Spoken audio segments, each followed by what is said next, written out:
Bigla, kapag sinabi ni Chang, ang mapaparusahan para sa insidenteng ito ay si Dage at ang kanyang direktang amo, si Lin Feng. Nag-alala si Dage at agad na sumagot na siya lang ang nanggugulo.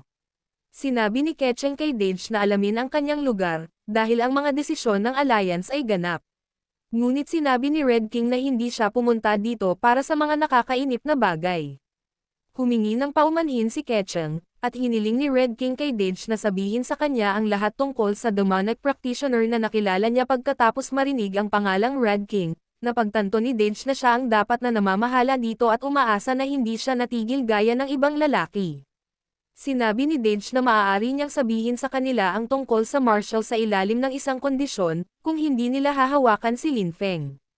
Sinabi ni Dage na magsasalita lang siya kung ipinangako nila iyon sa kanya. Ngunit nagtanong si Chang, how dare he para magsalita ng ganyan sa harap ng Red King.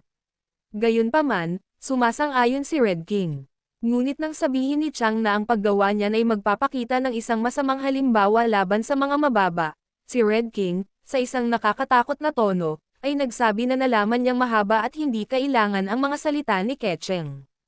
Agad namang humingi ng tawad si Chang.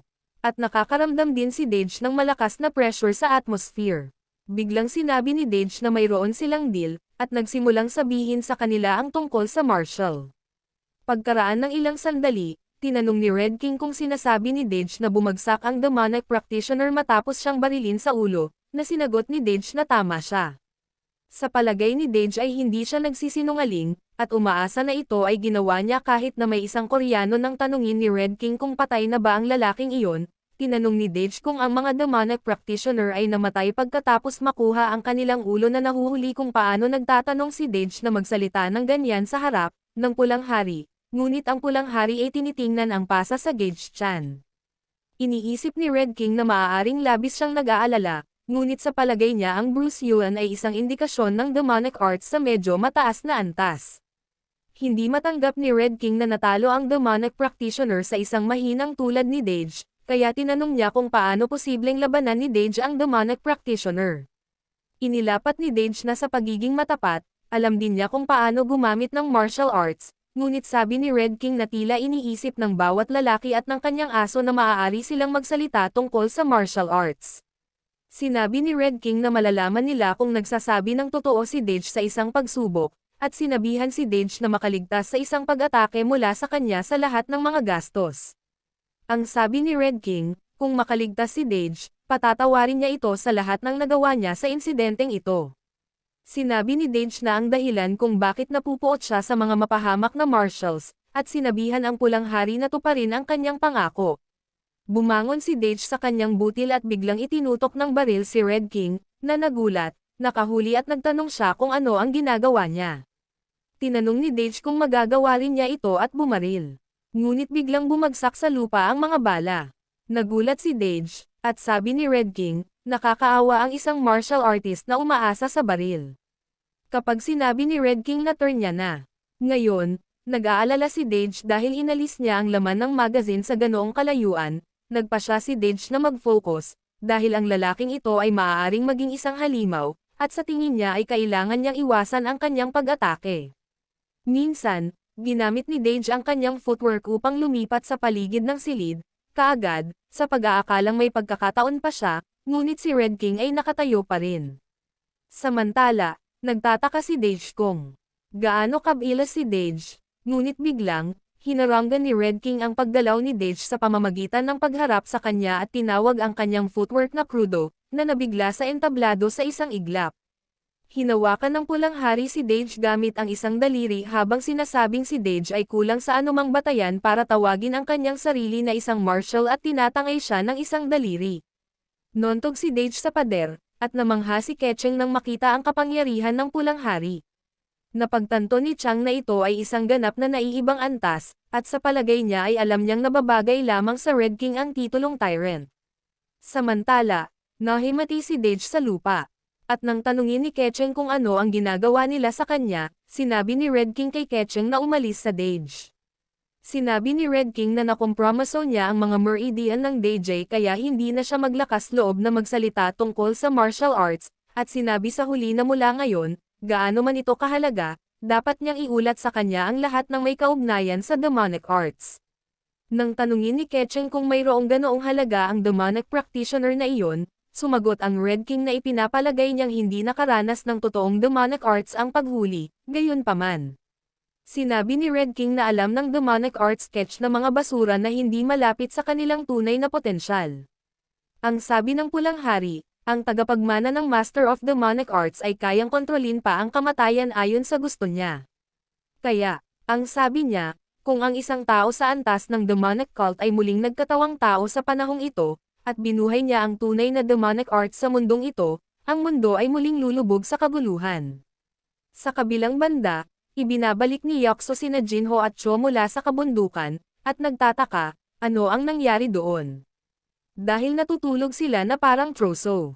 Makalipas ang ilang araw, matatapos na ang biyahe, at nagbuntong hininga si Cho na gusto niyang bumalik, ngunit tinanong ni Jinho kung hindi sapat para sa kanya ang lahat ng kasiyahang iyon sa Maka. Sabi ni Cho, hindi makukuha ni Jinho, dahil winter break pa niya. Sa kanyang pagbabalik, sabi niya, walang ideya si Jinho tungkol sa sakit ng isang manggagawa sa kumpanya na kailangang pumasok sa trabaho pagkatapos ng kanilang bakasyon.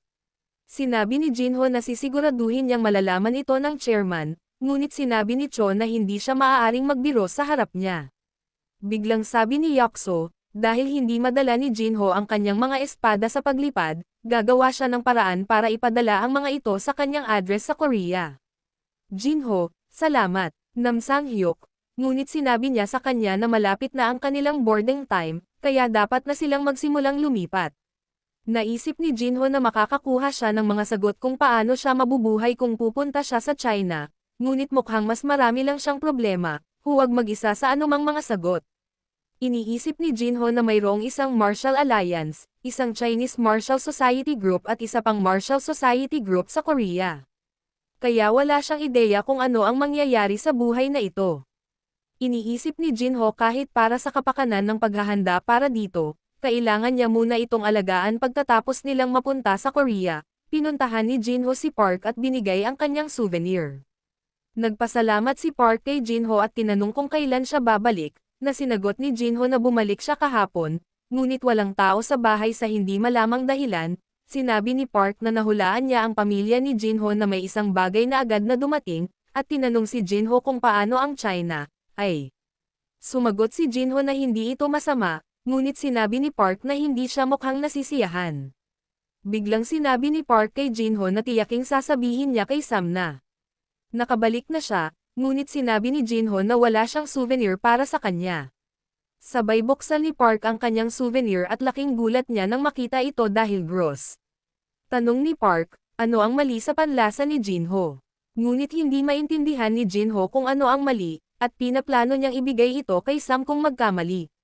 Gayunpaman, tinanong ni Cho si Jinho kung may nangyaring mali sa China, dahil hindi masyadong maganda ang mukha ni Jinho, ngunit nag-aalala si Jinho na talagang biglang sinabi iyon ng kanyang mukha, kapag sinabi ni Jinho na marami siyang kailangang gawin, ngunit wala, makakatapos na siya, tinanong ni Park kung ano ang sinasabi niya. Tinanong ni Park kung nag-aalala si Jinho dahil wala siyang gagawin sa kanyang winter break, at tinanong kung kukunin ni Jinho ang kanyang lisensya sa kanya.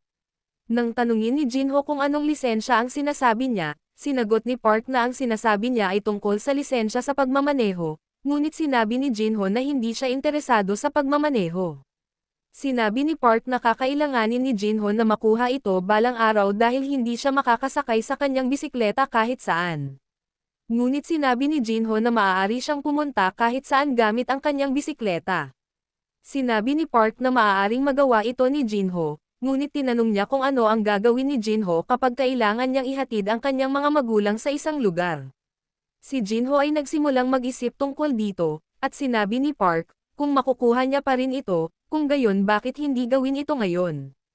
Naisip ni Jinho na ang pagtapos sa isang bagay na sa kalaunan ay kailangan niyang gawin, at sinabing dapat na lang niyang tapusin ang pagpunta doon. Ngunit iniisip ni Park kung pinag-uusapan niya ang tungkol sa pagpunta sa driving school. Sa kabilang banda, sinabi ni Huang na umaasa siyang nasiyahan si Cho sa kanyang bakasyon, at sumagot si Cho na nag-enjoy siya. Sinabi ni Huang na narinig niya ang ulat mula sa sangay ng Chino at nagtanong kung nagkaproblema sila sa triad. Agad na humingi ng tawad si Cho, ngunit nagalit siya na sinabi ni Yakso sa chairman ang lahat. Biglang sinabi ni Huang na sapat na ang tungkol sa bagay na iyon.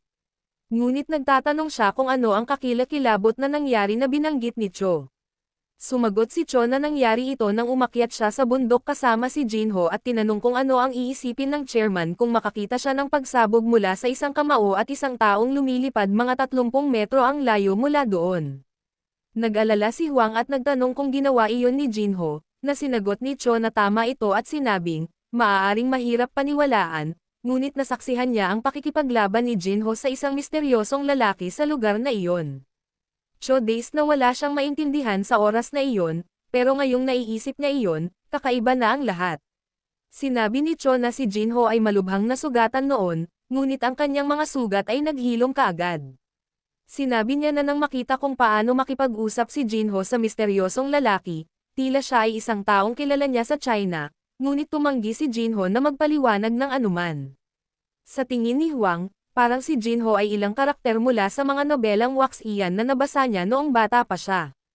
Hindi inaasahan ni Huang ang isang hindi kapani-paniwalang ulat na tulad nito, at siya. Cho na kung ayaw ni Jinho na pag-usapan ito, huwag niya itong pilitin. Sabi ni Huang, hindi tumitigil si Jinho na sorpresahin siya dahil siya ay isang taong may kanais-nais na talento. Pero sabi ni Cho, considering na expression niya ng chairman niya, matapos makinig sa kwento niya, parang hindi rin siya ordinaryong tao. Bigla, nang tanungin ni Huang kung nagpapakita si Jinho ng anumang pagbabago pagkatapos ng biyaheng ito, sumagot si Cho na narinig niyang. Naghahanda si Jinho para sa kanyang lisensya sa pagmamaneho. Sabi ni Huang, parang oras na para turuan ang hayop ng lasa ng pera. Sa kabilang banda, kapag pumunta si Jinho para sa pagsusulit sa pagmamaneho, siya ay nagmamaneho ng napakabilis, ngunit hindi siya nagdudulot ng anumang aksidente. Ang opisyal ng pagsubok ay nakakaramdam ng labis na takot habang si Jinho ay nagmamaneho, at kapag si Jinho ay dumaan sa isang matandang lalaki ng napakabilis ng walang tigil, ang opisyal ay nabigo sa kanya sa pagsusulit. Nabigla si Jinho at hindi niya maintindihan kung bakit siya bumagsak sa pagsusulit. Makalipas ang ilang araw, sa graduation ceremony, biglang binati ng isang junior girl si Jinho sa kanyang graduation at binigyan siya ng bouquet. Kinuha ito ni Jinho, at agad na tumakbo ang babae sa kanyang mga kaibigan na tuwang-tuwa. Sinabi ni Jinho kay Injeo na wala siyang natatanda ang ginawa niya, ngunit mukhang siya ay naging isang mas mahusay na senior na kaklase kaysa sa naisip niya. Gayunpaman, tinanong ni Injeo kung nagbibiro si Jinho. Bigla, nasa sabik na sinabi ni Park kay Jinho na nakuha niya ang kanyang lisensya sa kanyang unang pagsubok, at nagtanong tungkol kay Jinho, na sinagot ni Jinho na siya ay nabigo. Kaya pinagtatawanan ni Injeo si Jinho. Samantala, dumating si Sian, at humanga sila na nakatanggap siya ng maraming bulaklak. Biglang nagtanong si Sian kung bakit hindi sinabi ni Jinho sa kanya na nakabalik na siya, at sinabing ay text niya sana siya. Ngunit humingi lang ng paumanhin si Jinho nang sabihin ni Sian na hindi naman siya mahalaga sa kanya, at sinabing ayos lang. Nalilito si Jinho, pagpapahayag. Sinabi ni Sian na pupunta siya at makikita niya si Jinho sa kolehiyo, kung saan sinagot ni Jinho ng isang himno, kaya sinabi niya yon na hindi iyon normal. At nararamdaman din ni Park na may mali. Makalipas ang ilang araw, nang lalabas si Jinho, natarante siya nang makita niya si Cho na nakatayo sa labas ng bahay na may hawak na susi ng kotse.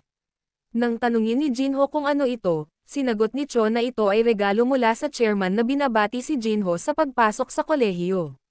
Sinabi ni Cho na inaasahan ng chairman na masiyahan si Jinho, ngunit hindi humanga si Jinho na makita ang sports car bilang regalo para sa kanyang pag-aaral sa kolehiyo. Aalis si Jinho sakay ng kanyang bike, ngunit umupo si Cho sa kanyang likuran at sinabing gumawa ng espesyal na utos ang chairman pagkatapos niyang marinig na nakuha ni Jinho ang kanyang lisensya sa pagmamaneho. Sinabi ni Jinho kay Cho na ipadala ang kanyang pasasalamat sa chairman at sinabi sa kanya na ang kotse na ito ay overkill sa maraming paraan. Sabi ni Jinho, kung gusto talaga siya ng chairman na bigyan ng regalo, dapat niyang gawin itong mas banayad. Pero nakiusap si Cho kay Jinho na tulungan siya, dahil marami na siyang pinagdaan ang problema sa chairman dahil sa ginawa ni Jinho sa China. Sinabi ni Cho na marami silang pinagdaanan sa China. Kaya tinanong niya kung iiwan siya ni Jinho ng ganito. Masama ang pakiramdam ni Jinho, kaya sinabi niyang ito na ang huling pagkakataong gagana ang mga salitang ito.